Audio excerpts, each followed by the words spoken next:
Alright, both things are recording. The video up on the first take. It's actually the fourth take, but we're going to try with the iPhone. Hello. I've been reading more books. This is important to me because for years I told myself that I was a bad reader, that I didn't like reading, or that I couldn't read, which is obviously not the case. So over the last few months, maybe years, I've been trying to break the old stories that I told myself and create a new life where books are fun and exciting for me.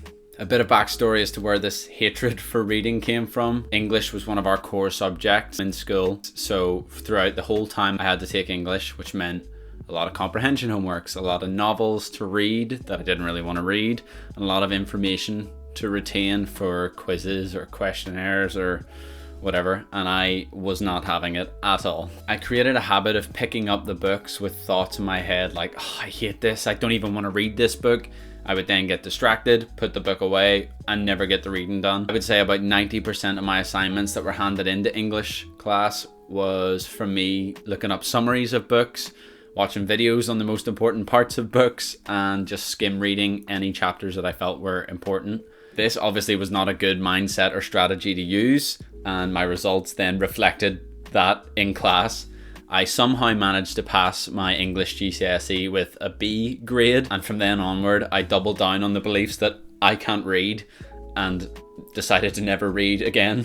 Despite this going on for years, me not reading, I still had a craving to be a good reader. I did want to enjoy books, but I just couldn't turn my head around or turn my ways around. It took me until the 8th of April 2018 to finally buy a book and make the decision to break the curse of not enjoying books.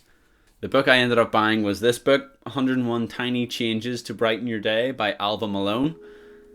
As you can see, it's not a very big book. So to anyone who actually reads big books, this has not got very extensive chapters, small pages per tip, and yes, there is pictures in the book, but I don't care. The book stood out to me because I have an aspiration for positivity, and brightening your day just seemed like the best way to sort of slowly introduce myself to reading books.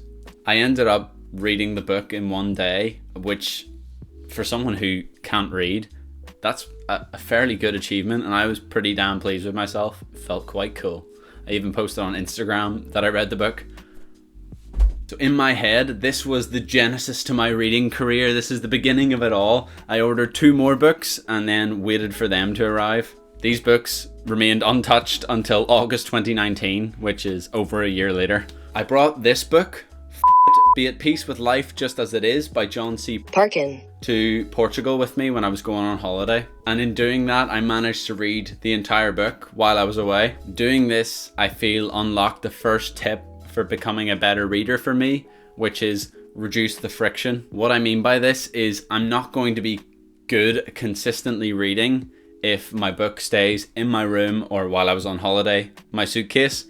I needed to have the book within arm's reach anytime I got distracted or bored, so that I could replace my current habit of grabbing my phone and scrolling through social media. I could put the phone down, grab the book, and work towards my reading goal. And in doing that small step, I feel like it helped guide me and ease me through the book over the holiday. But Logan, what about the other book you ordered? Like an uncomfortable text message sent to your crush, this book remains left unread. I still have it, still haven't touched it. But that leads me on to tip number 2 for becoming a better reader, which is you don't have to read everything. This tip came about because I felt there was no point bullying myself to read a book just because it was a monetary investment at the time. I feel that if I'm not pulled into the book by itself straight away, then I should maybe take that as a sign to set it aside and not worry about it for now. The book that this happened to is this book, Essentialism, The Disciplined Pursuit of Less by McKeown, which I think I would really enjoy the book from what I know of it. I feel like it is just right up my alley of productivity and positive mindset, but for some reason there's just something that every time I go to think about reading it, something's holding me back, so I'm just not gonna fight it. I'm just gonna let it go, and that's okay. Another book that really excited me is Wim Hof's The Wim Hof Method. That's a mouthful. I absolutely love this man, and if you don't know anything about Wim Hof, the Iceman, I encourage you to please look him up because this video is not going to do his wonder justice at all. Anyway, I ordered the book, started reading it, began following his techniques in regards to meditation, cold exposure, intention setting, which then in turn got me excited about reading the next chapter, which then taught me to practice the technique again. And it ended up being this endless cycle of me reading and practicing, and just kept going. The more I practiced, the more I read, and then the more I ended up telling people about what I was doing and talking about it, which got me fired up inside. Unfortunately, my old habits began to creep in, and that became infrequent for me to practice the method, and then it became infrequent for me to continue reading for no other reason other than I stopped putting in the effort. Despite being inspired by the man, the words, and the book, I've reached a certain point in the book that I just haven't went any further with.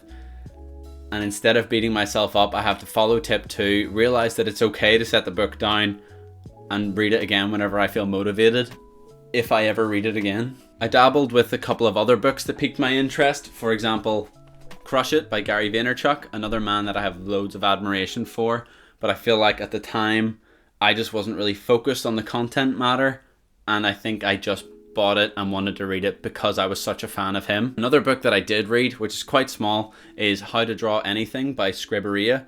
It's more of an instructional video. Why do I keep saying video?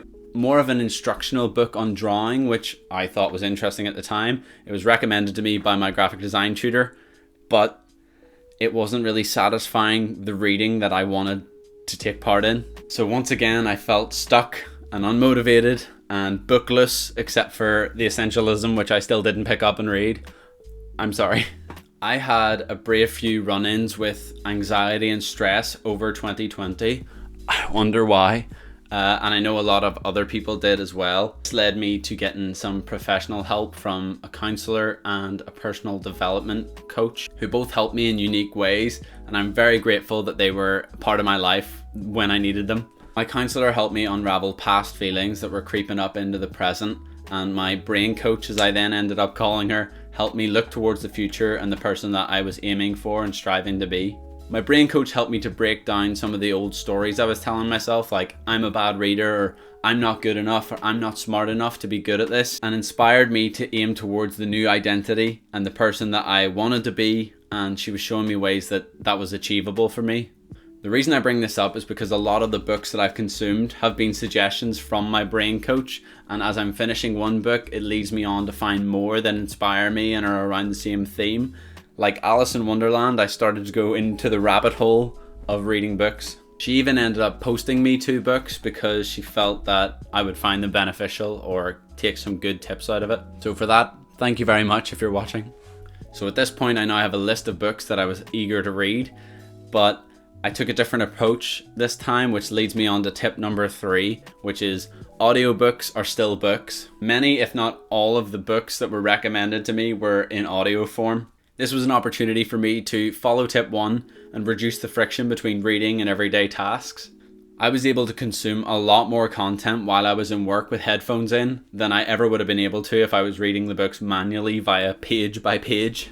The books I've finished listening to that have inspired me have been Love Yourself Like Your Life Depends on It by Kamal, Ravikant, Rich Dad Poor Dad by Robert T. Kiyosaki, which ended up, because I enjoyed the audiobook, I bought the actual physical copy because there's a lot of diagrams and things in here, graphs and stuff that I felt like would be beneficial to look at. Richest Man in Babylon by George Samuel Clayson. It Works by RHJ. This one was one of the ones that was posted to me. As you can see, a very small book, more of a pamphlet than a book. I read it within half an hour on a lunch break, which felt very good to me. And then straight after that, when I got back to work, I listened to the audio form because I wanted to hear it again. And the most recent one I've just finished is The 4-Hour Workweek by Tim Ferris. So far, all of these audiobooks have been completed within the last month, which makes me pretty damn pleased and proud of myself. Whether other people think audiobooks is reading or not, in my journey, it has helped fuel the fire within me and keep me inspired and looking for more books. Tip number 2 has helped a lot in this process because there's a lot of audiobooks that I've started, got partway through and lost interest or lost motivation to finish, and I've just exited the video or exited the audiobook and left it for another time. I may go back to it, I may not, but I have to believe that that's okay. That's pretty much where I'm at today. Audiobooks are still exciting to me. I have more books that have piqued my interest, and I can say that I feel better about my reading ability and my attitude towards it, at least. I just wanted to document this because I wanted to see what my reading capabilities will be like in a year from now, or 3 years from now, 5, 10, 15 years from now, and hopefully I will leave a path of completed books in my wake. Hopefully the Essentialism will finally get read. Just before I finish the video, I wanted to recap the tips. Number 1 was reduce the friction. Make reading as easy as possible. Keep the book with you. Put it in a place where you're always going to see it, and you're way more likely to get shit done. Tip number 2, you don't have to read everything. If you lose interest in a book or in a chapter or in a paragraph, it is okay to stop reading. There's no one expecting you to finish the book. Tip number 3 is audiobooks are still books. These are made for people like me who don't have the time or feel like they don't have the time to read. So it's beneficial just to stick some headphones in and still consume the content that you're craving to consume at a different time of the day, and reducing the friction in the process. Thank you very much for watching this video. I found it very interesting. I hope you did too. Peace out. You made a video again for the first time in forever.